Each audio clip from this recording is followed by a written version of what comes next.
Assalamualaikum warahmatullahi wabarakatuh. Bapak Ibu semua yang saya hormati, Bapak Ibu semua yang berbahagia. Alhamdulillah kita hari ini bisa berkumpul bersama di Hotel Ilhami Ponggok untuk mengikuti acara sosialisasi Undang-Undang Nomor 18 Tahun 2017 tentang Perlindungan Pekerja Migran Indonesia atau disingkatnya PMI, nggih Pak Bu. Nah, untuk selanjutnya sebelum kita berlanjut ke materi, sebaiknya kita kenalan dulu. Nah, ini saya ada pantun ya, seperti Bupati kita, seperti Mak Rini. Biasanya beliaunya itu sebelum memulai acara atau ketika menutup acara, biasanya ada pantunnya. Saya juga punya pantun. Nah, pantunnya jalan-jalan ke penataran. Kalau tak kenal, yuk kita kenalan gitu. Nah, kenalannya ini kita mau kenalan sama Dinas Tenaga Kerja, nggih Pak Bu. Jadi mungkin Bapak Ibu tadi sebelum berangkat ke sini bingung, aku kenapa toh kok disuruh datang ke Dinas Tenaga Kerja? Dinas Tenaga Kerja ini dinas yang ngurusin apa? Ada apa aja di sana gitu. Nah, di Dinas Tenaga Kerja ini kami ada 3 bidang. Yang pertama bidang saya, bidang kami semua yang hadir di sini, yaitu bidang Penta dan PKK atau penempatan tenaga kerja dan perluasan kesempatan kerja. Nah, itu bapak yang di belakang, aduh mbak, orang ngerti, aku nggak paham itu apa gitu. Nggak apa-apa, saya jelaskan. Jadi Pak Bu, Penta penempatan tenaga kerja dan perluasan kesempatan kerja di bidang kami itu isinya adalah orang-orang yang mencari pekerjaan baik di dalam dan luar negeri, atau juga kami ada juga melatih masyarakat-masyarakat, memberdayakan masyarakat-masyarakat supaya mereka bisa berwirausaha sendiri. Nah, kemudian yang kedua ada bidang yang ngurusin masalah namanya hubungan industrial. Biasanya di sana banyak orang-orang yang lapor, Pak, saya kena PHK sepihak, saya harus kayak gimana? Nah, di sana nanti ada namanya mediator. Mediator ini yang akan memfasilitasi, akan mendamaikan seperti itu. Nah, kemudian ada juga namanya bidang latas dan transmigrasi. Nah, mungkin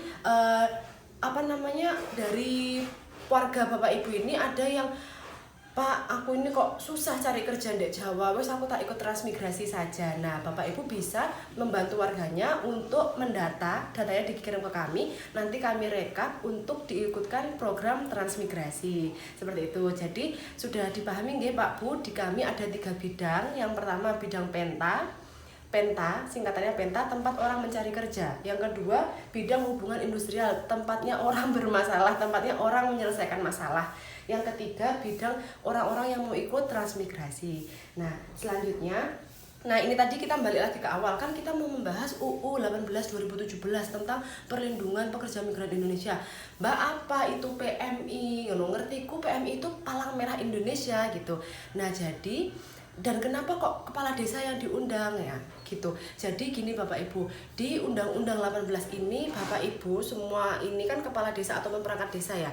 Nah, Bapak Ibu ini mendapat amanat khusus dari negara untuk turut serta dalam perlindungan PMI. Nah, PMI ini dulu namanya TKI atau TKW. Nah, di Undang-Undang 18 tahun 2017 ini diganti namanya, nama kerennya sekarang jadi PMI. Nah, begitu. Nah, ini kenapa kok sosialisasi ini harus dilakukan? Kalau Bapak Ibu belum tahu, jadi Kabupaten Blitar itu termasuk salah satu kantong PMI yang terbesar, yang paling gede di Jawa Timur, nomor 2 setelah Ponorogo. Kenapa? Di tahun 2020 dari data Sisko TKLN, sistem komputerisasi nggih Ibu, Bapak Ibu, itu sistem komputerisasi yang mencatat berapa sih PMI yang berangkat, berapa sih PMI yang sudah pulang. Nah, itu Kabupaten Blitar tercatat sebanyak 5.472 PMI. Jadi warganya Bapak Ibu ini semuanya yang hadir di sini ada 5.400 orang dengan KTP Kabupaten Blitar yang bekerja ke luar negeri, baik itu ke Hong Kong, Malaysia, atau mungkin Taiwan. Biasanya paling banyak 3 negara itu. Kemudian tadi kan saya bilang Bapak Ibu ini spesial karena dapat amanat dari negara yang dituangkan dalam undang-undang. Ada di pasal berapa? Ada di pasal 42, yaitu tentang tugas dan tanggung jawab kepala desa. Spesifik nggih Pak Bu, di sini disebutnya kepala desa. Jadi tugas ini langsung dari negara untuk Bapak Ibu. Bapak Ibu senang atau enggak dapat tugas ini? Ya, harusnya senang ya, karena Bapak Ibu ini orang-orang terpilih, orang-orang pilihan yang diamanati langsung oleh negara untuk turut serta dalam melindungi warga Indonesia. Nah, kemudian amanatku itu apa Mbak? Aku itu disuruh ngapain sama negara? Ada 5 poin. Yang pertama yaitu menerima dan memberikan informasi permintaan pekerjaan dari instansi yang berkaitan dengan bidang ketenaga kerjaan. Jadi misal nih Pak Bu, ada warganya yang tanya, Pak aku mau kerja nang Taiwan, gimana caranya? Nah itu Bapak Ibu harus bisa memberikan informasi yang resmi, yang legal dan yang valid ya. Kemudian yang kedua, melakukan verifikasi data pencatatan PMI. Bapak Ibu harus tahu berapa wargaku yang berangkat ke Hong Kong, berapa wargaku yang berangkat ke Taiwan, kayak gitu. Semua itu harus punya database-nya sendiri, okay? Nah, kemudian yang ketiga yaitu memfasilitasi pemenuhan persyaratan administrasi kepada calon PMI.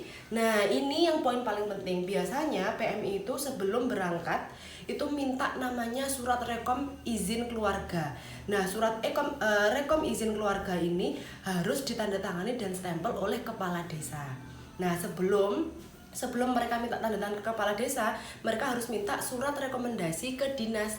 Nah, ini poin penting untuk Bapak Ibu. Bapak Ibu harus hati-hati nggih. Semua kepala desa di Kabupaten Blitar saya berpesan, tolong hati-hati sekali dalam memberikan tanda tangan dan stempel untuk surat izin keluarga. Kenapa? Bapak Ibu harus benar-benar tahu warganya ini gimana statusnya, sudah menikah atau belum, atau mungkin lagi ada masalah nih, lagi ada cerai. Nah, yang seperti itu nanti kalau tidak hati-hati kedepannya bisa menimbulkan masalah.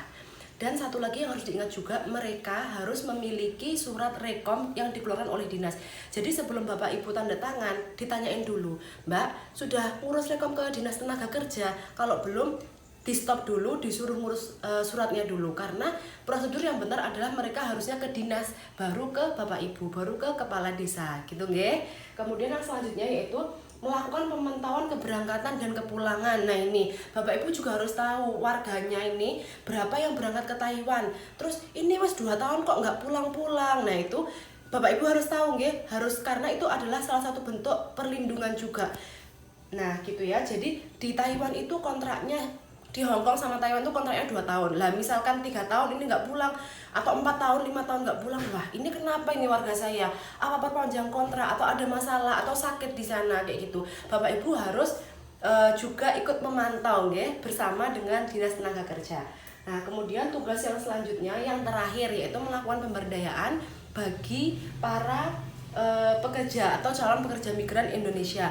Nah, pemberdayaannya ini gimana? Misal ada warga Bapak Ibu yang sudah pulang dari Hong Kong, wis kerja lama di Hong Kong, 2 tahun di Hong Kong, terus pulang. Nah, terus kan nggak punya kerja toh di Indonesia. Nah, itu Bapak Ibu bisa memberikan informasi, oh Bu, di Dinas Tenaga Kerja tadi di bidang apa yang ada pelatihannya? Iya, benar sekali, di bidang penta. Pinter-pinter ya Bapak Ibu di sini, langsung ingat. Saya senang sekali nih kalau presentasi langsung banyak yang paham. Nah, jadi Bapak Ibu bisa bilang, Pak, Bu, sampai nang Dinas Tenaga Kerja aja di sana, nanti biar dilatih, biar bisa berwirausaha sendiri gitu, oke? Kemudian yang terakhir yang saya mau pesankan, setiap ada warganya yang ingin bekerja ke luar negeri, mohon untuk selalu kontak ke kami dulu, selalu kontak ke Dinas Tenaga Kerja dulu, karena kami punya beberapa informasi resmi, yaitu ada di Facebook, Instagram, ada WhatsApp-nya juga, ada juga di email gitu. Kenapa? Karena banyak sekali kasus-kasus nggih Pak Bu, kasus-kasus penipuan, pencalonan, atau bahkan yang paling parah lagi perdagangan manusia. Nah, itu kan sangat berbahaya. Kasihan toh Pak Bu nggih. Orang-orang yang kerja ke sana, orang yang kerja ke luar negeri biasanya itu udah punya masalah di rumah.